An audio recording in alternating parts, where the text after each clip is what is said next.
Hello Saber Forms, this is Kal-El doing my video review of my Stunt Saber Standard Initiate.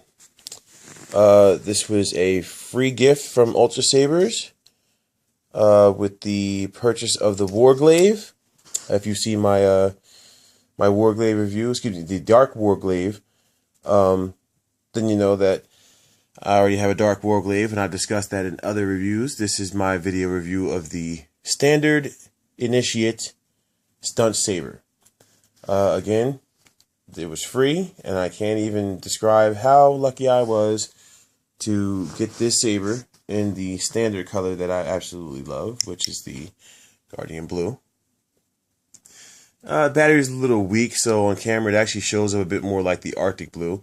In case you people were wondering whether or not Arctic Blue was really lighter than this, no, by all means, the camera lies, and it actually looks like Arctic Blue on camera, but this is a much deeper and darker blue in person. If you could, just try and imagine this with a bit more purple in it. I mean, look at the carpet itself. This is a white carpet. It's more like a cream carpet, as you can see. So the reflection off of it is fairly true. Alright. There's not much I can say about the Stunt Sabers other than they are exactly what they're intended for. Battle ready. Solid. I mean, this thing is... I don't want to wake my neighbor up downstairs, but this thing is very solid. It did not come with lithium ion, which I can say this about lithium ion. Rechargeable. Saves you money. Yes, it costs $35 more on the website. Yes, it is 100% worth it on the website. It comes with the 2 batteries or the 4, depending on the hilt. I believe it's 2 on the Initiate. And the charger.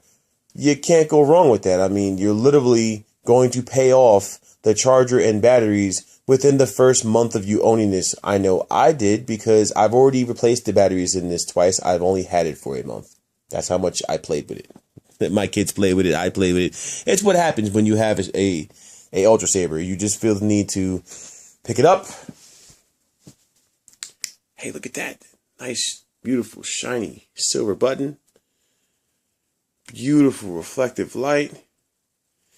PlayStation gets a little bit intimidated when I get near it, though, as well it should, because, you know, it doesn't want to get tapped. But still, I mean, this thing is just beautiful. Beautiful, lovely weight. I mean, to start off, for just practicing, playing around, it's a nice one-handed saber. I can't see dual wielding this. For kids, sure. My 8-year-old was able to get 2 hands on this. Simple. He actually ended up deciding that he wanted a Dominix, which I'll go into that review in just a little bit. Only because he's a tall kid for 8, and he's going to grow into that Dominix, no problems. Not to mention my personal preference, the Dominix V3, if you're going to send something back in for sound and upgrading, and it's going to be something you want to keep and play with for a while, the Dominix is by all means my personal favorite for an entry-level saber. Someone who's shorter, has smaller hands, maybe buying it for their kids, the Initiate is exactly the smaller version of the Dominix. That's all there's to it, or the Aeon, I should say. The Dark Initiate would be the smaller version of the Dominix, but either which way. You see it on the website. The Dominix is the one with the double lines in the choke point, making this a bit of a wider choke point. Probably giving you roughly about 1.5 inches to 2 inches lengthwise added to the saber itself. So it becomes a very nice two-hander if you should feel so inclined. I still feel like because of the weight of the saber itself, even with sound and lithium ion, that you could single-hand this sucker, twirl it all day long. These choke points are phenomenal for just holding the saber and twirling. And it just feels so comfortable. You don't even notice. This is the only saber, by the way, in my personal opinion, that the guarded switch looks just right on outside of the Dominix. Because, I mean, just the silver button. I don't know if that's something Emery threw in there or they happen to have because it's standard. Who knows? I don't know. But it looks so perfect as one little accent point on an entirely bright saber with a black switch. You know, would I have gotten an AV switch on this if I'd have got this? Yes, I absolutely adore the AV switches. I think that little bit of raised lip is not the same on all sabers. This is fairly low because of the body of the Initiate. The way it is bulged out here with the two choke points, you don't notice it as much. And it really doesn't feel like it gets in the way. I mean, I literally grab this thing with the switch inside my hand. Sometimes I drop it right with my thumb here, so I can just do it real quick, you know. But I mean, in all honesty, it doesn't really get in the way. It's not that annoying. For me, it's a little bit of annoying. I'm an aesthetic person, so if I'm going to have an all silver saber, I would have preferred to have the silver AV switch, and probably would have to get it lit to match the blade because, well, I'm a little bit spoiled in that fact. Every single saber that I own, that I've built myself, the AV matches the color of the blade. Now, when I finally break down and do buy an emerald, good God, that they're going to have to try and figure out some way to make emerald AV switches. All right, Emery? This is my want list right there.